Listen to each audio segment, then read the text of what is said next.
64 questions à poser avant de vous engager. Ces questions essentielles pour les chrétiens vous aideront vraiment à mieux connaître l'autre personne. Vous savez, parfois les gens entrent dans le mariage avec des attentes très élevées et peu de préparation.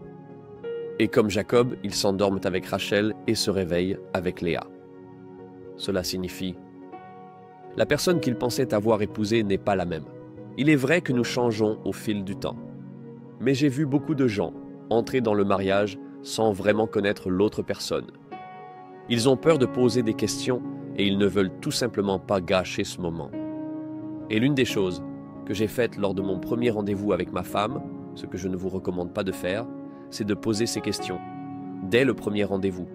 Je l'ai fait, mais j'ai juste posé des questions très difficiles. Et je vais les présenter.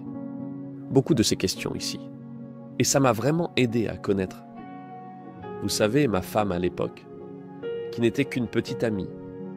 Et puis, vous savez, au lieu d'attendre plus tard pour le découvrir, j'ai pu avoir ces réponses tout de suite. Encore une fois, vous ne devriez pas le faire comme je l'ai fait. Mais si vous vous engagez, ou si vous envisagez de vous engager, et que vous n'avez jamais posé aucune de ces questions, cela va être un peu gênant. Pour commencer à les poser, et ensuite vous savez penser, eh bien, aurais-je dû faire ma demande ou pas? Quand vous êtes déjà en train de planifier le mariage et que vous avez encore beaucoup de questions. Alors, allons-y avec le numéro 1. Es-tu né de nouveau? Quel est ton témoignage de salut? Numéro 2. Est-ce que tu as l'impression d'avoir découvert ton but dans la vie? Si oui, comment le décrirais-tu? Numéro 3. Es-tu plus conservateur ou progressiste dans tes croyances? Numéro 4. Combien d'enfants aimerais-tu avoir? Et combien de temps, après le mariage, envisages-tu de fonder une famille? Numéro 5. Fais-tu des dîmes? Si c'est le cas, à quelle fréquence et combien? Maintenant, certains d'entre vous se demandent pourquoi parles-tu de la dîme? Eh bien, selon Malachie, vous savez, les gens qui ne donnent pas de dîmes sont des voleurs. Tu ne veux pas épouser un voleur. De plus, s'ils ne sont pas généreux avec Dieu, ils ne rendent pas honneur à Dieu dans leurs finances. Et tu vas vouloir honorer Dieu, sinon tu vas avoir des problèmes. Donc, il est important de le découvrir. Numéro 6, quel est ton objectif de carrière sur 5 ou 10 ans? Alors, qu'espères-tu accomplir dans ta vie? Numéro 7, quel est ton langage de l'amour? Et s'ils ne savent pas ce que c'est, tu peux simplement expliquer ces 5 langages de l'amour tirés du célèbre livre sur les 5 langages de l'amour. Numéro 8, lorsque nous avons un désaccord, comment aimez-vous le gérer? As-tu besoin d'un peu d'espace ou préfères-tu en parler tout de suite? C'est très important. Ça peut ne pas sembler être un gros problème, mais quand tu te maries, certaines personnes ont besoin d'espace et d'autres préfèrent en parler tout de suite.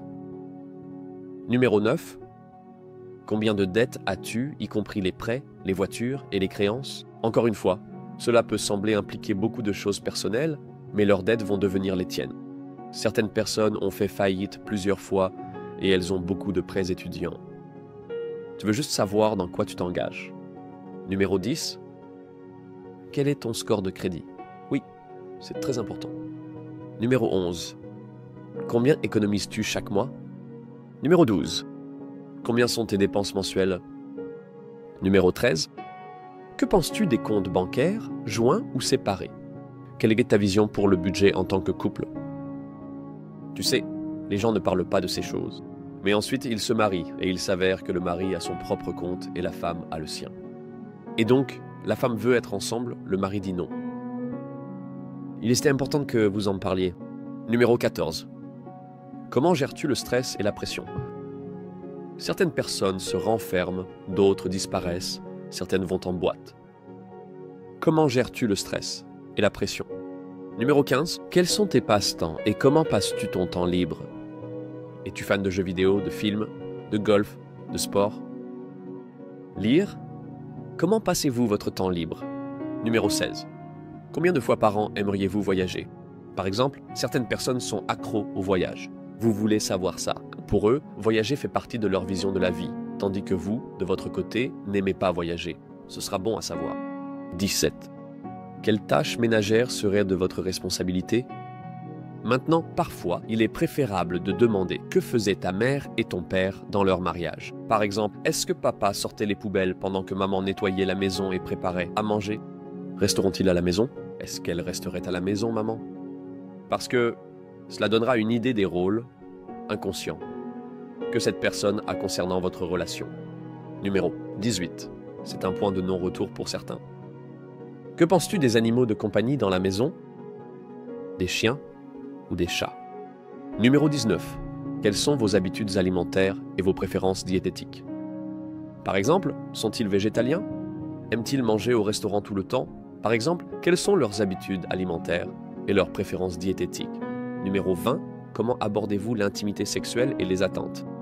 Maintenant, c'est une question difficile à poser, mais quel est ton nombre de partenaires? C'est-à-dire, es-tu vierge? Et si tu ne l'es pas, as-tu couché avec des gens? Combien de personnes? Est-ce que c'est juste le sexe opposé? Certaines personnes ne se sentent pas à l'aise de poser ces questions. Ils disent, eh bien, la vie passée est sous le sang. Oui, mais en même temps, plus tard, tu vas tomber sur des choses du passé. Et je pense que c'est bien de connaître ces choses. Et si tu poses ces questions, tu dois un peu clore le dossier et ne pas continuer à en parler. Pour que tu n'apportes pas non plus de honte et de culpabilité à cette personne. 21e question. Comment gérez-vous les interférences des beaux-parents ou d'autres membres de la famille? C'est un gros problème dans les mariages où, tu sais, le fils se tournerait vers sa mère pour tout, où la fille aurait constamment son père impliqué dans chaque petite chose, et les beaux-parents pourraient détruire ce mariage. 22. Quelles sont tes peurs concernant le mariage, ou qu'est-ce que tu penses? Sera la partie la plus difficile d'être marié. Numéro 23. Quelles sont vos opinions sur les styles de parentalité et les valeurs? Par exemple, certaines personnes croient au fait de donner des fessées à leurs enfants. Certaines personnes n'y croient pas. Plus de temps d'arrêt. 24. En ce qui concerne la parentalité, qu'est-ce que tu ferais différemment de tes parents? Et qu'est-ce que tu voudrais transmettre à nos enfants? C'est une grande question, parce que ça t'aidera à voir où ils en sont et comment ils perçoivent la parentalité en fonction de la façon dont ils ont été élevés. Numéro 25. Si nous avons des difficultés avec la fertilité, c'est-à-dire que nous ne pouvons pas avoir d'enfants, quelles sont tes opinions sur la médecine reproductive? Comme la FIV ou le recours à une intervention médicale? Ou est-ce qu'on attend juste que Dieu agisse? Numéro 26. Si nous n'avons pas d'enfants, ou même si nous en avons, es-tu ouvert à l'adoption?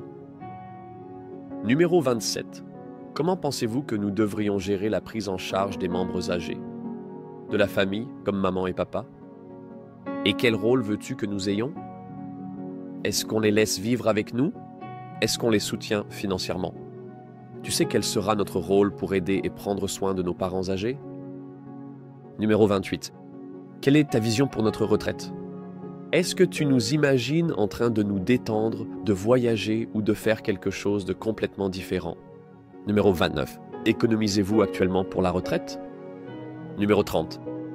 Combien de fois par semaine ou par mois aimeriez-vous voir vos amis? Est-ce que ça va être quelque chose de quotidien?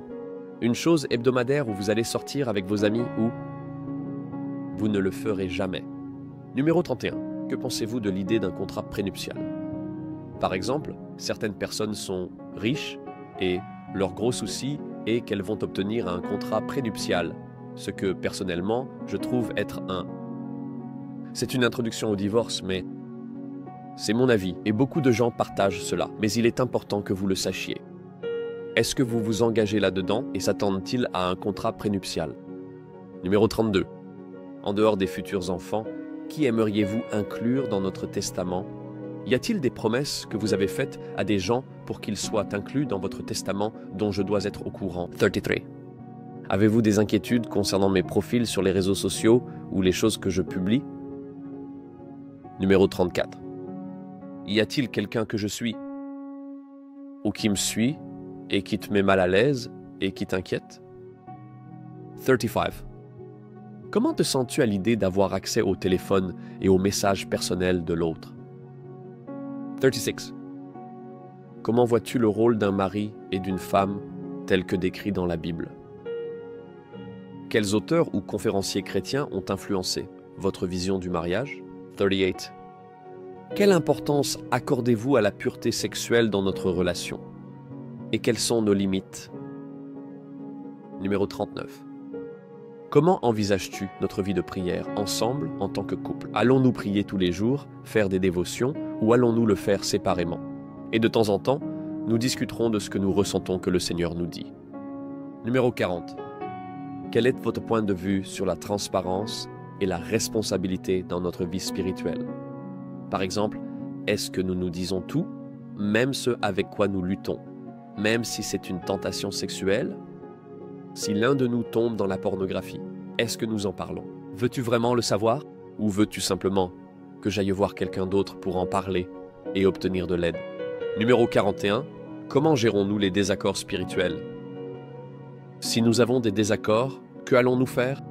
Est-ce que la femme va se soumettre au mari ou est-ce qu'ils vont tous les deux accepter de ne pas être d'accord? 42. Quelles sont tes attentes concernant notre participation à des groupes de discussion ou à des études bibliques ensemble? Es-tu d'accord et ouvert à l'idée que nous soyons dans un petit groupe? Certaines personnes sont très opposées aux petits groupes. Ils veulent juste aller à l'église le dimanche et c'est tout. 43. Que vas-tu faire sinon? Les enfants remettront en question leur foi. Numéro 44. Comment soutenons-nous la croissance spirituelle de l'autre? Numéro 45. Que penses-tu d'adopter un mode de vie qui pourrait être contre-culturel dans la société d'aujourd'hui? Même des choses comme, tu sais, l'école à la maison pour tes enfants, et ne pas participer à Halloween, et tant d'autres choses que la culture célèbre. Numéro 46. Maintenant, ce sont des questions plus théologiques. Que penses-tu de l'idée que, une fois sauvé, toujours sauvé? Veux-tu dire que tu crois qu'un chrétien peut renoncer à son salut et se détourner de Dieu s'il le choisit? Numéro 47. Crois-tu que les chrétiens peuvent être possédés par des démons ou opprimés par des démons ou démonisés? À quoi ressemble une attaque spirituelle dans ta vie spirituelle personnelle? Alors, comment définirais-tu cela? Les chrétiens peuvent-ils avoir des démons, à peu près? Numéro 48. Quelle est ta compréhension du don des langues? Penses-tu que c'est un don qui peut et doit être pratiqué aujourd'hui et utilisé dans un cadre de culte collectif et privé? Parles-tu en langue? Crois-tu au don du Saint-Esprit? Numéro 49. Quelles sont tes croyances concernant le moment de l'enlèvement par rapport à la tribulation? Numéro 50. Qu'est-ce que tu considères comme de la trahison? Flirter était une trahison émotionnelle ou physique? Rencontre sexuelle. Numéro 51. Quelles sont tes opinions sur le fait de voyager avec des amis sans l'autre? Maintenant, nous supposons principalement des hommes avec des hommes, des filles avec des filles. 52. Qu'est-ce que tu aimes dans le mariage de tes parents que tu aimerais continuer dans le nôtre? Et qu'est-ce que tu n'aimes pas, que tu ne veux pas qu'on répète? Numéro 53. Quelles sont les choses dans la relation que tu considérerais comme des éléments rédhibitoires? Et quelles sont les choses qui te feraient partir si elles se produisaient? Numéro 54. Y a-t-il quelque chose dans ton passé dont tu n'as pas été guéri? Numéro 55. Que penses-tu de vivre en ville par rapport à la banlieue ou as-tu une idée de l'endroit où tu aimerais t'installer? Numéro 56. Y a-t-il quelqu'un dans notre connaissance ou dans notre cercle d'amis actuel avec qui vous avez eu, plus qu'une simple amitié, dont je devrais être au courant? Numéro 57.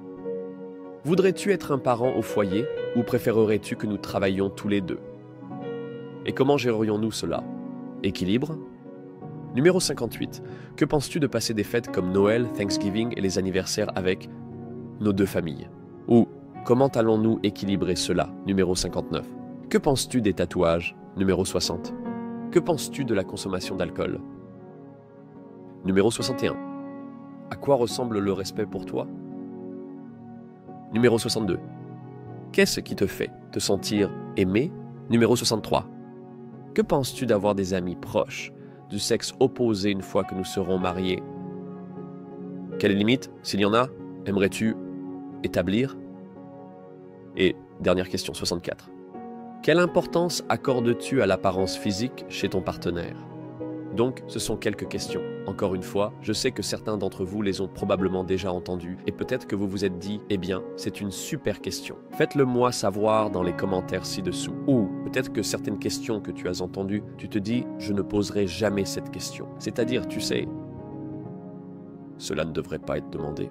Faites-le moi savoir aussi dans les commentaires et dites-moi quelles autres questions vous avez posées ou que vous poseriez si vous n'êtes pas en couple et que je n'ai pas mentionné.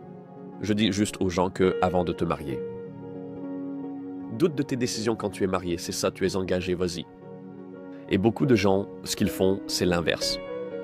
Ils ne remettent rien en question, ils ne posent aucune question. Et puis ils se marient et commencent à remettre tout en question. Tant que tu n'es pas marié, remets tout en question, pose des questions. Cela ne veut pas dire que tu n'aimes pas cette personne, tu veux juste apprendre à connaître cette personne. Et il y a certaines choses qui peuvent être des points de rupture. Et si c'est le cas, il vaut mieux que tu les découvres tôt, plutôt que de t'engager. Et tu sais, 2 semaines avant le mariage. Tu tires la prise parce que tu as d'énormes doutes et tu as l'impression d'avoir fait une erreur. Et certaines personnes ont ce sentiment d'avoir fait une erreur parce qu'elles trouvent des réponses à des questions qu'elles auraient dû poser plus tôt. Ils entrent dans le mariage avec ce sentiment et cela commence vraiment à créer une fissure dans leur mariage parce qu'ils portent cette idée que j'ai fait une erreur. Cela ne veut pas dire que vous serez d'accord sur chaque petite chose, mais il y a des choses qui comptent pour vous et sur lesquelles vous devriez vous mettre d'accord. Parce que la Bible dit « Comment 2 peuvent-ils marcher ensemble s'ils ne sont pas d'accord ?» Merci d'avoir regardé cette vidéo et j'espère que vous l'avez appréciée. Faites-moi savoir dans les commentaires ce que vous en pensez. Questions intéressantes, questions offensantes et des questions que j'aurais dû ajouter.